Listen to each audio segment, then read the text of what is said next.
এবার আমরা দেখব দ্বিতীয়বার জেরুজালেম বিজয়ের ঘটনা আর এক নবীর হাতে, তার নাম দাউদ। দাউদ আলাইহিস সালাতু ওয়াস সালামের নাম শুনেছেন? দাউদ আলাইহিস সালাতু ওয়াস সালামের হাতে জেরুজালেম বিজয়ের ঘটনা আল্লাহ কয়েক পৃষ্ঠা যাবত সূরা বাকারার মধ্যে বর্ণনা করেছেন। আল্লাহ সুবহানাহু ওয়া তাআলা শুরু করেছেন সূরা বাকারার 243 নম্বর আয়াতে, আর গিয়ে শেষ করেছেন প্রায় বলা চলে 252-53 নম্বর আয়াতে গিয়ে আল্লাহ সুবহানাহু ওয়া তাআলা শেষ করেছেন পুরো 2 পৃষ্ঠা। দাউদ আলাইহিস সালামের জেরুজালেম বিজয়ের ঘটনা আল্লাহ বলেছে। শুরু কিভাবে? এই যে ইউশা বিন নুনের হাতে জেরুজালেম বিজয় হলো, তারপরেও যে তারা আল্লাহর আদেশ অমান্য করলো, এইভাবে আল্লাহর আদেশ তারা অমান্য করতে থেকেছে। তখন আল্লাহ তাদের উপর আযাব দিয়েছে। আযাবে তারা জেরুজালেম থেকে বিতাড়িত হয়ে গেছে।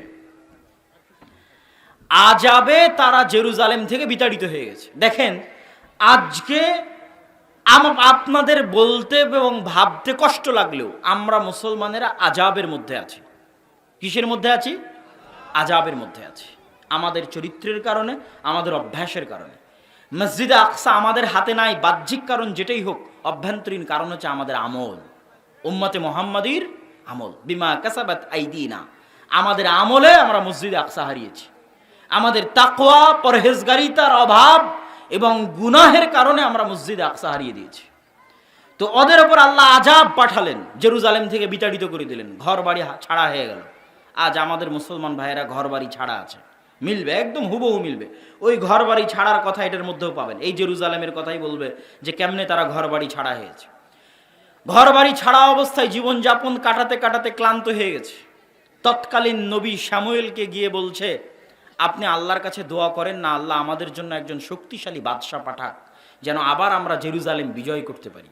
আল্লাহ কিন্তু আমাদেরও শিখিয়ে দিয়েছে যে তোমরা দোয়া করবা সুলতানান নাসিরা, যেন আল্লাহ তোমাদের জন্য একজন শক্তিশালী বাদশা পাঠায়। হে আল্লাহ, আপনি আমাদের উম্মতে মুহাম্মাদিকে, ফিলিস্তিনকে, জেরুজালেমকে, গাজার মুসলমানদেরকে উদ্ধার করার জন্য শক্তিশালী শাসক পাঠান। বলেন আল্লাহুম্মা আমিন। এই দোয়া তারাও করেছে নবীর কাছে গিয়ে। আল্লাহ বলছে, আলাম তারা ইলাল মালাই মিন বানি ইসরাঈল মিন বাদি মূসা ইয ক্বালু লিনাবিয়্যিন লাহুম বা'আস লানা মালিকান নুকাতিল ফি সাবিলিল্লাহ। হে নবী, আপনি একটু আল্লাহর সাথে কথা বলেন, আল্লাহর কাছে দোয়া করেন, আল্লাহ আমাদের জন্য একজন বাদশা দিক, ওই বাদশার পিছনে আমরা যুদ্ধ করব। তো নবী জানতেন এই বানু ইসরাইলের স্বভাব, যে এরা কত বড় নিমক হারাম, এটা তিনি জানতেন। তো তিনি নবী উত্তরে কি বলছেন? হাল আসাইতুম ইন কুতিবা আলাইকুমুল কিতালু আল্লা তুকাতিলু। আরে আমি আল্লাহর কাছে দোয়া করে যদি একজন রাজা নেই, তারপরে তোমরা যে যুদ্ধ করবে আর গ্যারেন্টি কি? তোমরাই তো তারা যারা মুসা আলাইহিস সালামের সাথে যুদ্ধ করনি। তো তোমরা যে মুখ ফিরিয়ে নিবে এর কোনো গ্যারেন্টি আছে? তখন তারা উত্তরে বলছে, ওয়ামা লানা আল্লা নুকাতিলা ফি সাবিলিল্লাহ ওয়া ক্বাদ উখরিজনা মিন দিয়ারিনা ওয়া আবনাইনা। এই যে বাড়ি থেকে তাড়িয়ে দেওয়া, আরে আমরা কেন যুদ্ধ করব না? আমরা তো আমাদের বাড়িঘর ছাড়া হয়ে গেছি। আজকের মুসলমানেরা বাড়িঘর ছাড়া আছে না নাই ভাই? আচ্ছা, আজকের জেরুজালেমের, ফিলিস্তিনের মুসলমানেরা বাড়িঘর ছাড়া, ওই যুগের মুসলমানেরা বাড়িঘর ছাড়া হয়ে গেছে আল্লাহর আযাবে। আমাদের বাহ্যিক যে কারণেই থাক, অভ্যন্তরীণ কারণ হচ্ছে আল্লাহর আযাব। তো আমরা তো আমাদের বাড়িঘর ছাড়া হয়ে গেছি, আমরা কেন যুদ্ধ করব না? অবশ্যই করব। আপনি আল্লাহর কাছে দোয়া করেন। ফালাম্মা কুতিবা আলাইহিমুল কিতালু তাওয়াল্লাউ ইল্লা কালিলাম মিনহুম।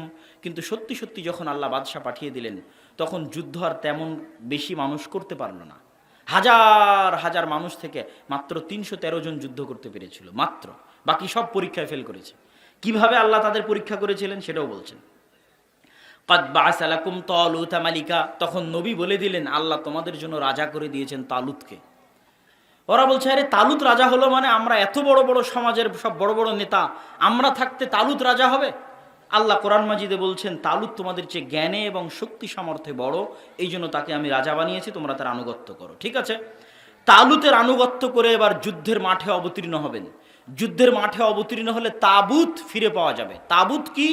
তাবুত হচ্ছে মুসা আলাইহিস সালামের লাঠি, তাবুত হচ্ছে মুসা আলাইহিস সালামের পাথর, যেই পাথর ফেটে ঝর্ণা বের হয়েছিল। ওইটা যারা জেরুজালেম থেকে এদের তাড়িয়ে দিয়েছিল, জুলিয়েট বাদশা, যার নাম আল্লাহ কোরআনে বলেছে জালুত, ওই জালুত নিয়ে চলে গেছিল। তো ওখান থেকে বানু ইসরাইলরা বরকত পেত, বরকত লাভ করত। তো বলছে, যদি তোমরা এই যুদ্ধে বিজয়ী হও, তাহলে মুসার লাঠি আর পাথর পুনরায় তোমাদের ফিরিয়ে দেওয়া হবে, যাতে তোমরা বরকত লাভ করতে পারো। তো যুদ্ধের জন্য রওনা দিয়েছে। আল্লাহ পরীক্ষা স্বরূপ বলেছে, এই যুদ্ধে যাওয়ার পথে নদী আছে, নদীতে যদি পানি পান করো যুদ্ধে অংশগ্রহণ করতে পারবে না। নদীতে যদি পানি পান না করো যুদ্ধে অংশগ্রহণ করতে পারবে। ঠিক আছে, সবাই পানি পান করে নিয়েছে, ৩১৩ জন পানি পান করেনি। এই ৩১৩ জন নদী পার হওয়ার পর দেখছে বিশাল সেনাবাহিনী জালুতের, এত বড় বিশাল সেনাবাহিনীর সামনে ৩১৩ জন কেমনে যুদ্ধ করবে? কোরআনে আল্লাহ তারা বলছে, কোরআনে বর্ণনা করছে, তারা বলছে লা তাকাতা লানা আল-ইয়াওমা বিজালুতা ওয়া জুনুদি, এত বিশাল সেনাবাহিনীর সাথে আমরা ৩১৩ জন কেমনে যুদ্ধ করব? তখন যারা আল্লাহকে ভয় করতো এর মধ্যে দাউদ আলাইহিস সালাম ছিলেন। এই যুদ্ধে দাউদ আলাইহিস সালামের বয়স 20 বছর, দাউদ আলাইহিস সালামের বয়স 17 বছর।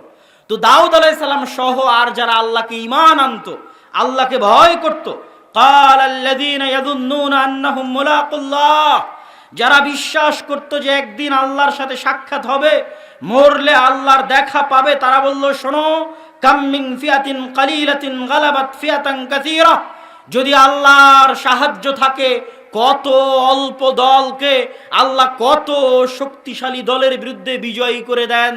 যদি আল্লাহর সাহায্য থাকে, আল্লাহু মা'আস সাবিরিন, আল্লাহ ধৈর্যশীলদের অন্তর্ভুক্ত। বরং তোমরা আল্লাহর কাছে দোয়া করো। দোয়াও আল্লাহ বলেছে, তারা কি দোয়া করেছিল?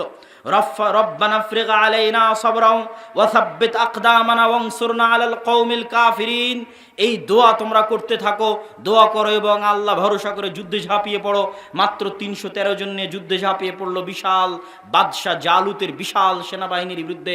দাউদ আলাইহিস সালাম নিজে হাতে বাদশাহ জালুতকে জবাই করেছিলেন, দাউদ আলাইহিস সালাতু ওয়াস সালাম। এবং তারপরে আল্লাহ তাকে নবী বানিয়ে দিয়েছেন এবং তার সন্তান সুলাইমান সহ পৃথিবীর ইতিহাসের সবচেয়ে বড় সাম্রাজ্য জেরুজালেমে প্রতিষ্ঠা হলো। এটা জেরুজালেম দ্বিতীয়বার বিজয় হলো। প্রথমবার বিজয় করলেন ইউশা বিন নুন, দ্বিতীয়বার বিজয় করলেন তালুত। কিন্তু বাহিনীর মধ্যে ছিল দাউদ আলাইহিস সালাম, যিনি নিজে বাদশাহ জালুতকে হত্যা করেছেন এবং তিনি জেরুজালেমে বিশাল সাম্রাজ্য প্রতিষ্ঠা করলেন।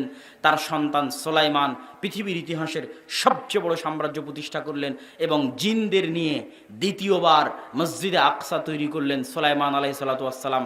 তাহলে এবার দেখেন, এতক্ষণ যত ইতিহাস বলতেছি, যত নবীর নাম বলে আসলাম, সব মসজিদে আকসার সাথে, সব ফিলিস্তিনের সাথে।